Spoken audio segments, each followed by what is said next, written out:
ذرا سوچئے، آج صبح فجر کی اذان ہوئی، آپ سو رہے تھے، دوپہر کو ظہر کا وقت آیا، آپ کام میں تھے، عصر گزر گئی، یاد ہی نہیں رہا، مغرب میں تھک گئے تھے اور عشاء میں نیند آ گئی، اور آج کا دن گزر گیا، پانچوں نمازیں چھوٹ گئیں، کل پھر یہی ہوگا اور پرسوں بھی۔ یہ صرف آپ کی کہانی نہیں، یہ ہمارے میں سے اکثروں کی کہانی ہے۔ ہم نمازی ہیں لیکن نماز نہیں پڑھ رہے، ہم مسلمان ہیں لیکن اللہ سے بات نہیں کر رہے۔ آج میں آپ سے نماز کی بات کرنا چاہتا ہوں، لیکن اس انداز میں نہیں جس میں ہم اکثر سنے ہیں، ڈرا کے نہیں، جگا کے۔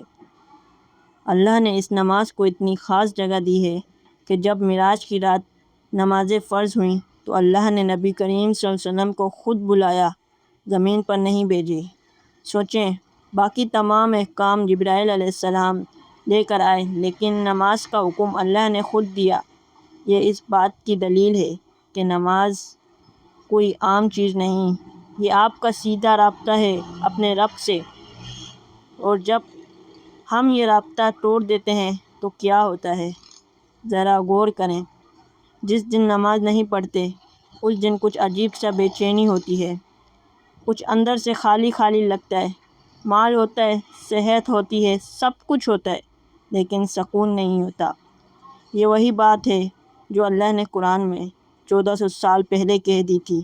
یاد رکھو، صرف اللہ کی یاد سے دلوں کو سکون ملتا ہے۔ اب سوال یہ ہے کہ نماز چھوٹ کیوں جاتی ہے؟ پہلی وجہ، ہم نماز کو فرض سمجھتے ہیں لیکن ضروری نہیں سمجھتے۔ مطلب ہم جانتے ہیں کہ نماز پڑھنی چاہیے، لیکن اندر سے فیل ہوتا ہے کہ بالکل پڑھنی چاہیے لیکن ابھی نہیں۔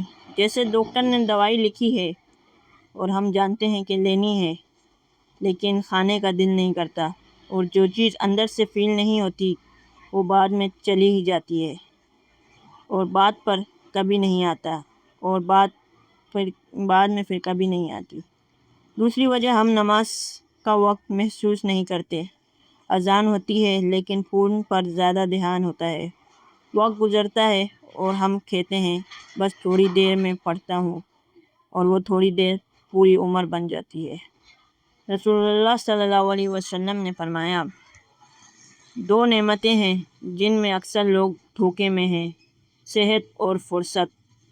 فرصت وہ چیز جو ہم سوچتے ہیں کہ بعد میں ملے گی لیکن ملتی کبھی نہیں۔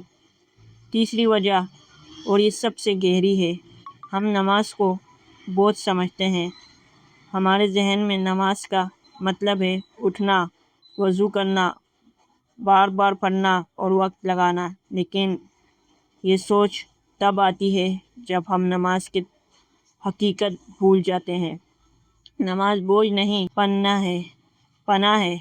جب زندگی کا بوجھ تھکا دے، نماز میں سکون ملتا ہے۔ جب دل ٹوٹا ہو، سجدے میں آنکھیں بھر آتی ہیں۔ جب کوئی سمجھانے والا نہ ہو، اللہ کے سامنے سب کہہ سکتے ہیں۔ رسول اللہ صلی اللہ علیہ وسلم پر جب بھی کوئی پریشانی آتی تو آپ صلی اللہ علیہ وسلم سیدھے نماز کی طرف جاتے اور فرمایا کرتے تھے، بلال ہمیں سکون دو، یعنی بلال رضی اللہ عنہ کو کہتے، اذان دو، مجھے اپنے رب کی طرف جانا ہے۔ ان کے لیے نماز آرام تھا، تھکان نہیں۔ اور جب ہم یہ سوچ لیں، جب نماز بوجھ کی جگہ پناہ بن جائے، تب خود بخود پیر اٹھیں گے نماز کی طرف۔ آج میں آپ سے ایک کام کرنا چاہتا ہوں، صرف ایک۔ آج کی عشاء کی نماز تھوڑی دیر سے نہیں، بالکل وقت پر پڑھیں۔ وضو کریں، اطمینان سے سجدے میں جائیں اور صرف 1 منٹ کے لیے بات کریں اپنے رب سے، اپنی زبان میں، اپنے لفظوں میں، بس ایک مرتبہ ٹرائی کریں اور دیکھیں کیا فرق آتا ہے۔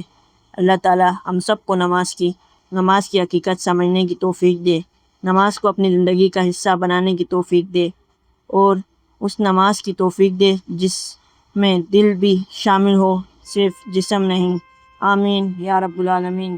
یہ ویڈیو انہیں ضرور بھیجیں جو نماز سے دور ہیں، شاید یہ ان کا دل بدل دے۔ جزاک اللہ خیرہ، والسلام علیکم ورحمۃ اللہ وبرکاتہ۔ سبيل الدموع سبيل